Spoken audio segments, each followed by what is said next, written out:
All right, guys, welcome back to First Team Fantasy. In this episode, we're going to be covering the Sunday afternoon games, the Sunday night game, the Monday night game, as well as providing an injury report slash update heading into week 7. To kick it off, starting with quarterbacks, Deshaun Watson still is dealing with that shoulder injury. He is expected to play. Now, that's something to monitor, depending how comfortable he is with that, but it is a good sign he's expected to play. Daniel Jones is questionable with that neck injury. He has not been cleared for contact all week, so I expect another Tyrod Taylor week. In the Bears-Raider matchup, both starting quarterbacks will be out. Justin Fields with his thumb injury and Jimmy G with the back injury. For running backs, we are pretty loaded with injuries. McCaffrey is dealing with that oblique injury. He has not practiced in the past 3 days. Aaron Jones is still questionable with the hamstring. But previously, I said I really liked that start, but it's starting to scare me a little bit because we saw his volume when he came back and tried to play. It was not very much, so we'll just have to see about that, but that's something to heavily monitor. Kyron Williams was just placed on the IR with that ankle injury, so it looks like it's going to be Darrell Henderson, Zach Evans. There's a lot of guys there, so I mean, we'll have We'll to have to see. see this week. Yeah, we'll see who becomes the lead back there. Kareem Hunt is questionable with a thigh injury. Jahmyr Gibbs, Big Jerome Ford. yeah, big Jerome Ford week. Jahmyr Gibbs is questionable with the hamstring. He's expected to play, and Dan Campbell said he's going to get most of the workload because David Montgomery is out with the ribs, and Craig Reynolds is still questionable with a hamstring injury as well. Roschon Johnson for the Bears is out with a concussion, so we're going to see more Deontay Foreman. Zach Charbonnet is also questionable with a hamstring injury. There's a trend here. Oh, So, even more Ken Walker. more Ken Walker and possibly a little bit of DJ Dallas. For the receivers, Juju Smith-Schuster and Demario Douglas are still questionable with those concussions, so we'll have to see if they clear the protocol. Alec Pierce is questionable with a shoulder injury. DK Metcalf is questionable with a rib injury. Yeah. Deontay Johnson is set to return. He is no longer injured, but worth mentioning because he is now back for the Steelers. Justin Watson will miss this week for the Chiefs with an elbow injury, and Deebo Samuel with a shoulder injury is questionable. He was a non-participant in practice Friday and Thursday. That's another one to heavily monitor. And for the tight ends, Hunter Henry, questionable with the ankle injury. We'll have to see about that. And Pat Freiermuth was put on the IR with a hamstring. So the Steelers get Deontay Johnson back, and now they are losing Pat Freiermuth for the next 4 games at the least. And that is it. A lot of running backs, a lot of viable running backs on this report, and a couple big name receivers as well. Yeah, really watching that Rams running back room. Got to see what happens there. But yeah, got to take a deep breath and just see how this week goes. Yeah. So I think I'll kick it off with the Steelers heading to Los Angeles to take on the Rams. The over-under in this game is 44, and the Rams are favored by 3. And yeah, as he said, Freiermuth and Kyron Williams are out. So we're really going to have to, like I said, see what happens in that running back room. I'm not very comfortable starting any of them this week. And it really does suck because the Steelers are 17th against fantasy running backs. So this would be a really good matchup. They are giving up 143.8 yards per game on the ground. Jeez. So without Kyron Williams, it's just hard to say. Matt Stafford is not very mobile. Darrell Henderson does know this offense. I wouldn't be surprised if he takes the lead role just due to the fact that he's been here before. He's had success in this offense. He might just take the reins, and who knows. But if they're not able to run the ball, it's going to be difficult. The Steelers' defense has a +5 turnover differential, and that's what's kept the Steelers in games, giving them their 3-2 record. Otherwise, they'd be pretty cooked because they're only scoring 15.8 points per game, which is 30th in the NFL. So they're not doing anything on offense. And it's going to be difficult this week because if they're trying to lean on the pass game because their run game has not been successful, the Rams are actually very good against the pass. They're only giving up 208 pass yards per game, while the Steelers are only getting 187 yards per game through the air. Yeah. I mean, the Rams are giving up 122 rush yards per game. But like I said, we haven't seen much success out of the Steelers running game. I might like the Jalen Warren start in this one. I think, we saw a few weeks ago, DeAndre Swift got like 6 catches for 38 yards against this Rams team. That kind of fits right where Jalen Warren's skill set lies. I think he would be a decent start just because he might get some passes. I'm having a hard time starting George Pickens this week. If you look back to that game against the Eagles, we saw their number 2 wide receiver, Devontae Smith, get absolutely blanketed, got 1.5 fantasy points. And I don't necessarily think George Pickens is a much better talent than Devontae Smith by any means. I do think it'll be a tough game for him. And we know that Kenny Pickett loves to just throw the ball to Deontay Johnson when he's out there. I'm hesitant starting Deontay just on his first game back off of the injury, but like I said, with 6 buys this week, it's difficult to say hold a lot of people out because you're in positions where it's them or random people off of the waivers sometimes who don't have good matchups. Like I'd prefer to start Deontay over like picking up Kendrick Bourne or something of that nature. So I don't hate that start. It's hard to start Najee, but they still run the ball with him. He still does get volume. And given that the Rams give up over 120 yards on the ground per game, if you're backed into a corner having to start him, like if I'd rather start him over guys like Ezekiel Elliott, any of the Rams running backs, you just know he's going to at least get volume. Yeah. So that's about all for the Steelers side of the ball. For the Rams, they're scoring 23 points per game. That's 12th in the league right now. But they're missing a big part of their offense, which is Kyron Williams. We will see if one of the running backs, the 4 running backs that they have on their active roster at this point, will be able to carry that load. If they're able to run successfully on the Steelers, then I think the Rams will have, an easy time throwing the ball as well because they won't just be able to tee off on the pass rush. But if they're not able to run the ball, it's going to be difficult for the Rams to move the ball at all. We know how good this Steelers pass rush is. As I said, they have a +5 turnover differential. That's what keeps them in games, is their aggressive defense. So they're going to have to establish a run. I think Cooper Kupp's going to get going no matter what. The Steelers defense is not good against the pass. They are, in fact, giving up 245 yards through the air this year. That is 25th in the league. And we know that Matt Stafford likes to air the ball out. They'll probably lean on that even more so with, Kyron Williams being out, whether it be quick passes or anything. I like starting Puka Nacua and Cooper Kupp. Cooper Kupp's an obvious every week start. Mm-hmm. I don't think you should shy away from Puka Nacua by any means. I think this is a great matchup. We saw Zay Flowers have a good game against the Steelers. We saw Nelson Aguilar would have had a walk-in touchdown. We saw a lot of would-be touchdowns from the Ravens. That there's going to be opportunities, and we know that against the Steelers defense that is not very good at defending the pass. So I'm not confident starting Rams running backs.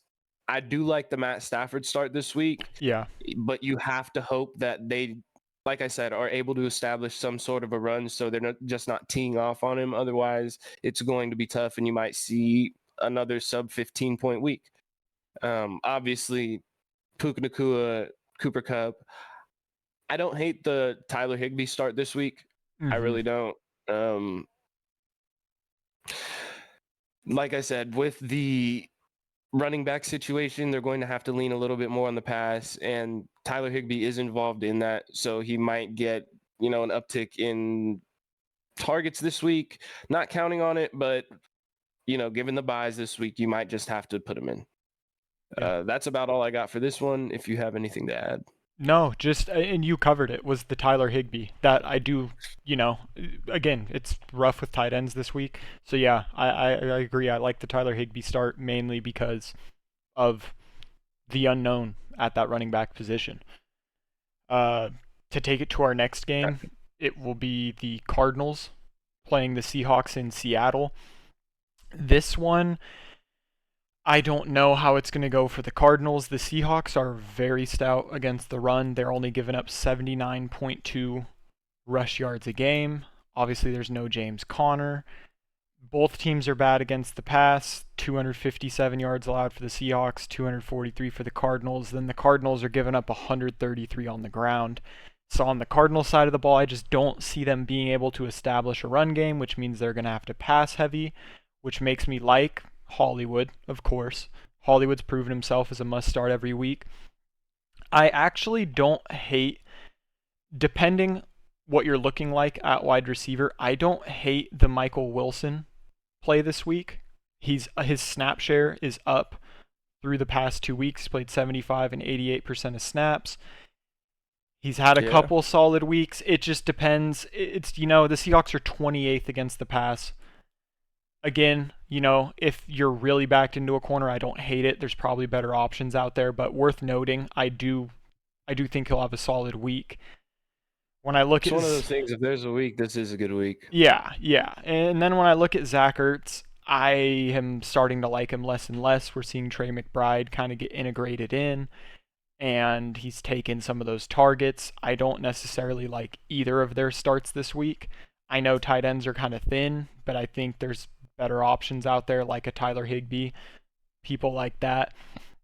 So, I mean, we'll just have to see. But yeah, Zach Ertz over the past couple weeks, I mean, the past 2 games, he saw 4 and 5 targets. He caught 2 of them in both games for 10 yards and 22 yards. In week 5, he caught a touchdown, his only touchdown of the season, so that kind of saved him fantasy wise. But it's a pretty big drop off compared to, he was getting 10, 8, 10 targets the first 3, 4 weeks. So, I mean, we've seen him kind of decline a little bit. On the Seahawks side of the ball, I think there's a lot of really good starts. Could be a solid Geno week against this Cardinal team, but it could I be a agree. very solid Ken Walker week.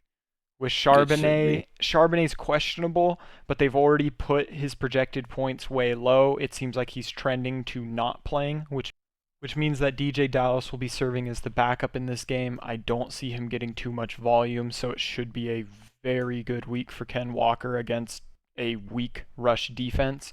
When I look at the receivers, DK is dealing with that rib injury that he's played through, but he re-aggravates, leaves a game, comes back in. We don't know the severity of it, but it makes It's a me weekly like, thing. yeah, it's a weekly thing, but it makes me really like the Tyler Lockett start this week. And Jackson Smith-Njigba, I'm not quite ready to start just yet, but he is trending upwards at a pretty decent pace. He's getting more involved, so he's someone I'm watching this game. If he has another solid week, I start thinking about plugging him in at that flex position. And then the tight Yeah, ends. we know the talent. We know the Oh, talent. We just absolutely. And I mean, the tight ends, you have Noah Fant, Cody Parkinson. Uh, that's really it. I mean, that's all I had for this game, unless you had something more to add to it. nope. Yeah, That's it. that's it. That's what I'm saying. Yeah. Moving on to the next one, I've got the Chargers heading to Kansas City to take on the Chiefs. It's a good The one. over under in this one is 47.5, and Kansas City's favored by 5.5 points. Every time these two teams meet, I think for like the last 3 years, they've scored over 50 points. So you're gonna want to start your guys in this one. I have like Justin Herbert, Keenan Allen, Austin Eckler, Josh Palmer. I'm putting Josh Palmer on the level of a must start at this point, Yeah, even as good as the Kansas City yeah. defense is, just because it's going to be the whole game. At a certain point, it's going to be difficult to keep up and cover everything. Josh Palmer's going to get open. He's going to get targets. Keenan Allen, you already know. Austin Eckler, what is there to really say? I mean, the Chiefs are sixth against fantasy running backs, but Eckler isn't known for just his ability to run the ball. We know him as a pass catcher, and especially if you're in a PPR setting, half PPR, he's going to eat this week. Yeah. It's only last game was his first game back, and he was just getting worked in, and he still obviously outperformed Josh Kelly or anybody else in that backfield by leaps and bounds. This week, it's going to be even better. Chiefs are only giving up 14.7 points per game, so the Chargers are going to have to be on it. But I think this is going to be a high-scoring game. They're going to want to bounce back from that embarrassing loss at home to the Cowboys. And on the other side of the ball, the Chargers can't really stop anything. I mean, they are somehow 14th against the run, which that has been what they've been terrible at over the past couple of years, especially. They're only, well, I say only, but they are giving up 102.5 yards on the ground per game. To me, I really like Isaiah Pacheco in this one. Yeah. There hasn't really been a game that I don't like him in. The way they're using him at this point, not only is he just running the ball, he's getting a lot of targets out of the backfield. And I mean, the Chargers, they haven't been good by any means on defense, but they are the absolute worst in the league against the pass. They are giving up 289 yards in the air per game. So I know there's been questions with the Chiefs wide receiver room, and that's going to be an obvious thing every week. We're starting to see Rashee Rice involved more and more and become more dependable. In my opinion, this is a week that I like starting him. If you have him, Yeah. I'd say throw him in. It's going to be a high-scoring game, and I think you're going to want pieces of that. But just being honest, that's as far as I'd really go. Even with Justin Watson being out, trusting Kadarius Toney is not something I believe I can do yet, or maybe at any point down the road, unless it's an extreme emergency. And if you are in that position this week and you have no one else to start, yes, this is going to be a high-scoring game, so he might end up getting a touchdown. But it's just too hard to say that it's going to be him getting the touchdown and not Noah Gray. That's who I was thinking. That's MVS exactly what I was thinking. Or Jerick McKinnon. You just don't know. And that's why, realistically, the starts in this one are Patrick Mahomes, Travis Kelce. Travis Kelce should have a huge game. Yeah. An absolute monster game. I think we're going to see a 10 touchdown or Jesus Christ, hold on. A 10 catch, 100 plus yard, 2 touchdown game from Travis Kelce. I want 10 touchdowns. I need it. Maybe 10 touchdowns over the next 5 games. Yeah. Not this game. Yeah. That was an insane misspeak. But and then for the Chargers, if you really want to start Gerald Everett or Darnold Parham, just because we've seen them get end zone targets and we know this is going to be a high scoring game. If you're in a bad position with tight end, then you just know that these are guys who get red zone targets. They have a possibility of scoring. You are banking on a touchdown, which makes it scary, but just given the history of this game and, they're projecting 48 points. There's a chance, and they have a lot higher chance of Cole Kmet with a backup quarterback, something like that. So I don't hate that. Quentin Johnston, unfortunately, I just can't trust yet.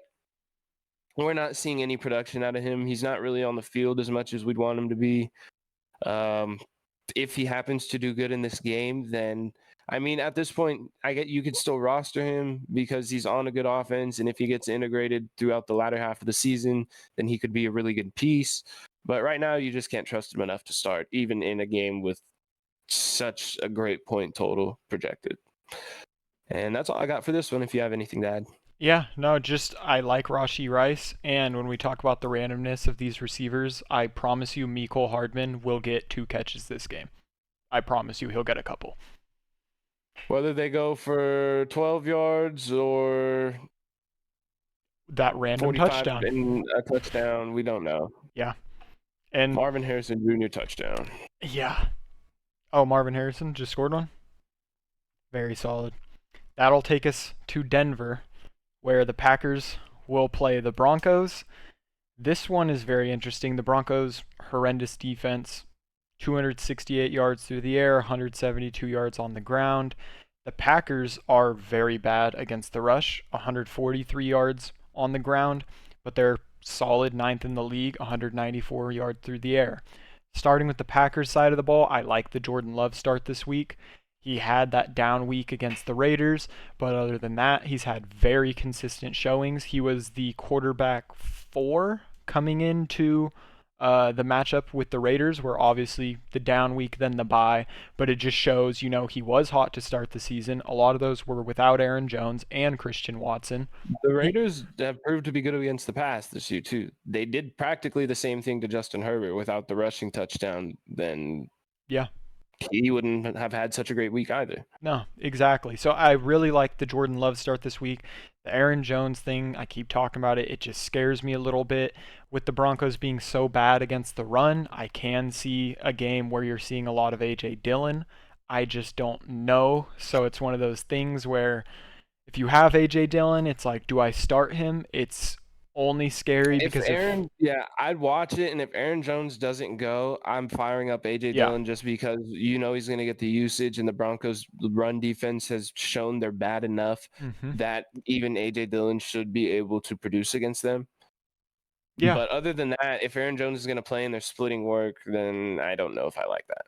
Yeah. No, and for the receivers, I like Christian Watson. I like Romeo Doubs. I like the bounce back week. He had a tough one against the Raiders, but I mean, that pass game as a whole did. When I look at Luke Musgrave, he's coming back from the concussion, coming off a bye. He had 7 targets for 6 catches against the Raiders. Again, with how thin the tight ends are this week and how bad the Broncos are against the pass. And they've been bad against tight ends too. Yeah, so I've been bad against tight ends. I like the Luke Musgrave start.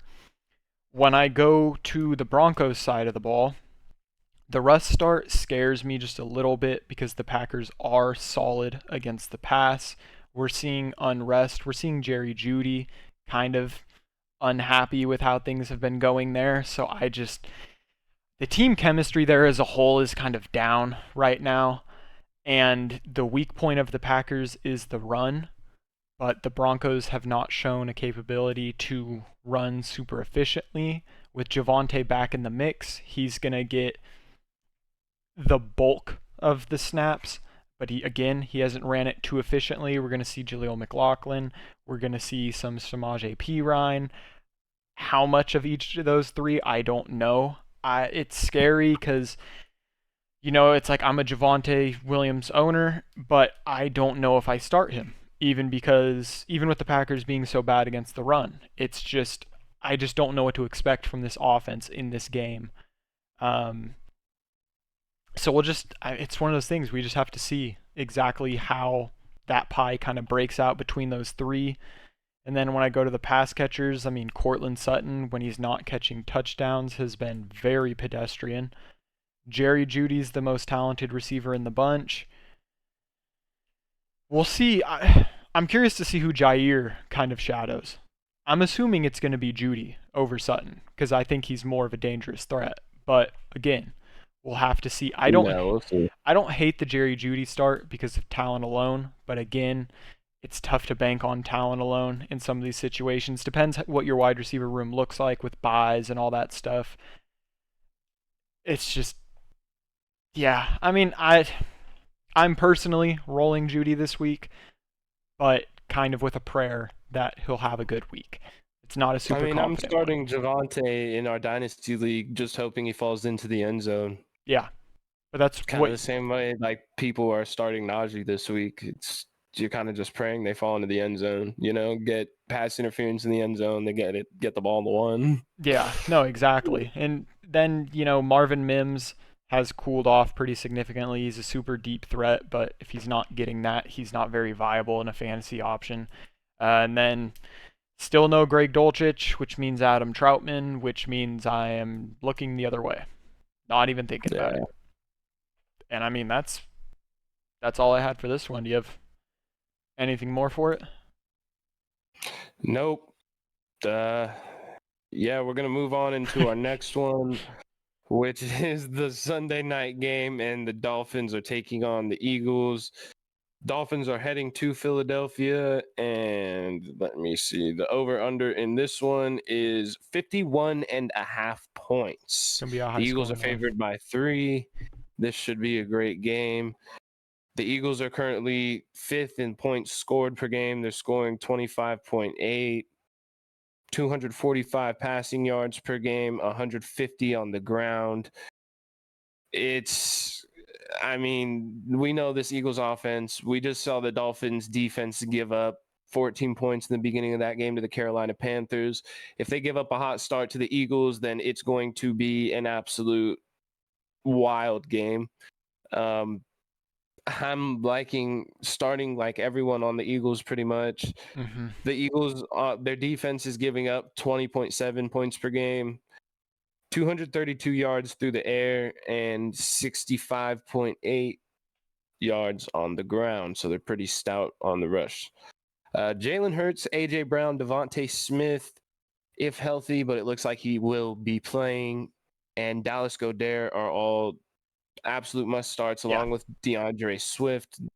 Like, we should see all of these guys have double-digit weeks, being honest. Jalen Hurts should be in the 20s. If not, then it's just going to be one of those defensive battles we didn't expect. But looking at it from right now, I don't see many stops in this game. It's going to be a lot of fireworks. It's going to be fun to watch. I think the only Eagle you're not considering starting is Kenneth Gainwell at this point. He's just clearly a handcuff to DeAndre Swift.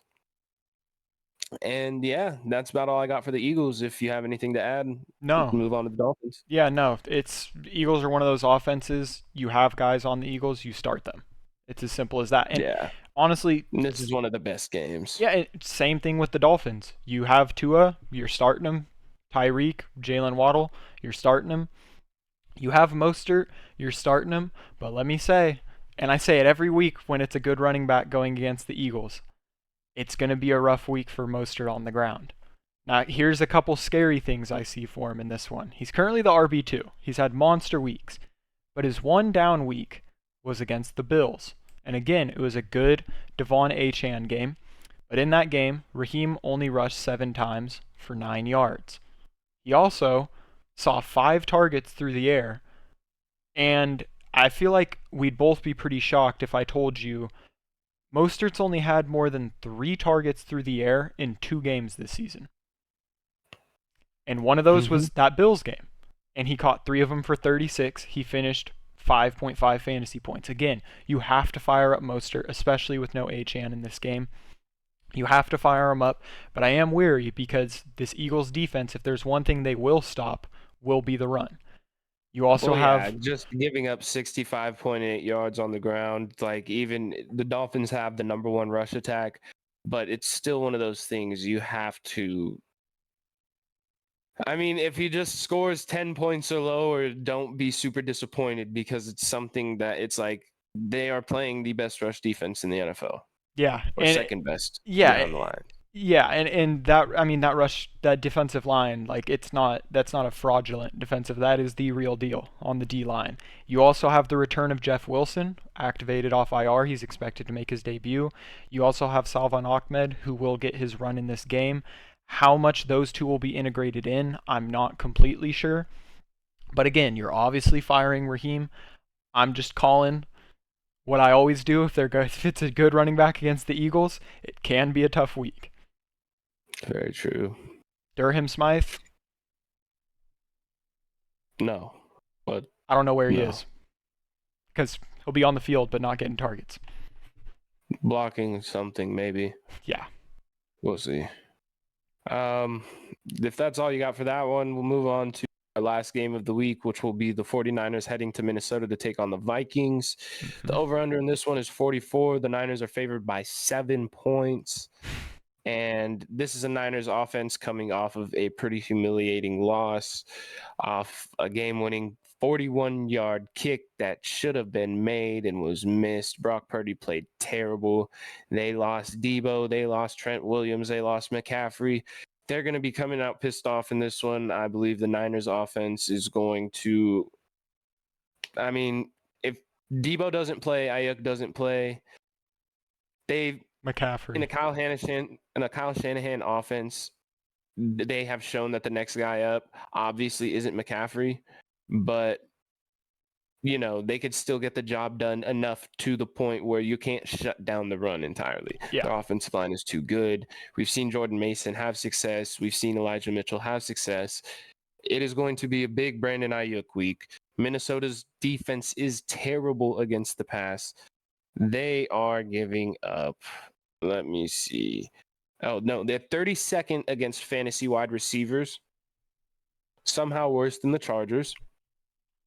And if Debo doesn't go, Brandon Ayuk is going to be making a killing. We saw what he did in week 1. We know what he's capable of. We know Brock Purdy loves to target him. I mean, I think it will be good. It will be a good day for George Kittle as well. Mm-hmm. But in my opinion, we could easily see a 30-plus point day out of Ayuk. Just given the matchup, given, even if Debo plays, we've seen him be unhealthy entirely, go out there and run kind of a decoy role before. And that is still effective, especially for the purpose of Brandon Ayuk catching passes. I could easily see Ayuk getting, 8 or 9 catches, over 100 yards, and at least in the end zone one time. It's going to be a huge day for him. It's hard to say start Elijah Mitchell or Jordan Mason. Minnesota is 8th against fantasy running backs.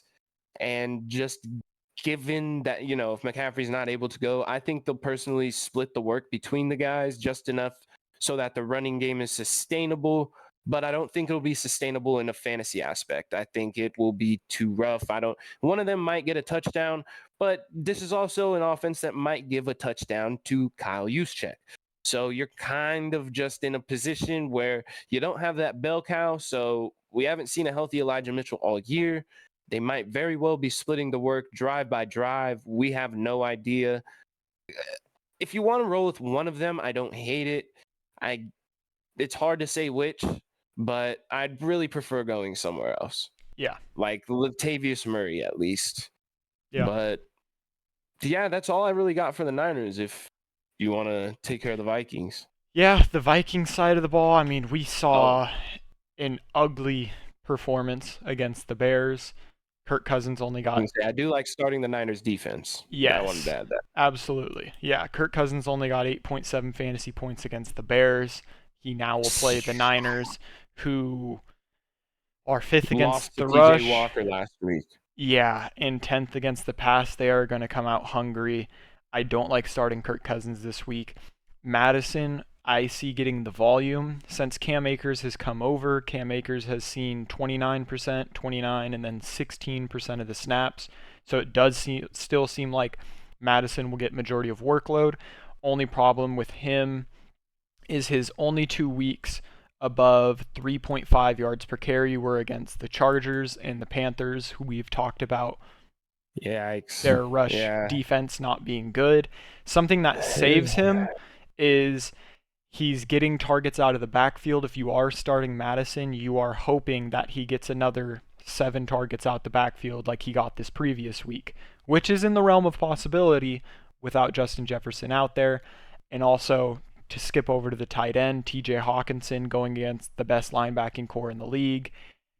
I mean, it's in the realm of possibilities. There will be dump-offs, so if you do have to start Madison, that's what you're hoping for. Hawkinson, I mean, he's the tight end 3. Start him. You have to start him, and you just hope that the Vikings can find ways to get him involved that don't always include going against a tight end. If you can get him matched up against a corner or something like that, use his height to his advantage. I mean, he's 6'5". Those are going to be ways you can find success, but we're just going to have to see how it plays out. And their receivers, Jordan Addison. I mean, okay, one thing I will say is if they're not able to run the ball successfully, they're going to have to be passing a lot. The success that they have while passing, we still have to see. But, I mean, I like the Jordan Addison start. I feel like you're not in a position to where, unless you're just loaded at receiver, you probably are having to start Addison, and it's understandable. KJ Osborne is one that I'm a bit more skeptical on. I thought he was going to see a huge up spike in targets this past week with Justin Jefferson being gone. He played 93% of snaps and only saw 5 targets against the Bears. Yeah, I mean, my honest opinion, I'm really worried for most Vikings players this week. The Niners are Yeah, only giving up 14.5 points per game. And just given the inefficiency we saw last week against the Bears defense, and now they're going up against a pissed off Niners defense, it's I tough. really don't see much upside this week. I mean, last week, Jordan Addison, didn't he have his production off of a touchdown? Yeah, he had 3 catches for 28 yards on 5 targets. No touchdown? No, he had the touchdown. That was his Okay. production. Without the I was going to touchdown, say, he had like, 5.8 fantasy points. Yeah. so at that point, I think that's what we're going to see this week. Something around the realm of 5.8 fantasy points. Maybe, he breaks for a big one. That's what you're counting on. But realistically, it's going to be tough. This Mm-hmm. Niners defense is not going to be easy. It's on Monday night. We've seen Kirk Cousins when the lights are brightest, and now he's without his best guy. I do not think it's a good game to start any Vikings. If you have to, God be with you. But at the end of the day, that's It's tough. rough. It's ugly. Yeah. I But think we're good. yeah. All right, guys. Well, remember, check and set your lineups. The most important thing is to have people who are playing football in. Any questions, comments you might have, trades you might be wanting to make, if you want any advice or anything, we're always here to answer your questions. Thank you for all the support, all the views, likes, subscriptions. And once again, come back next time and take more reps with the first team. Yes, sir.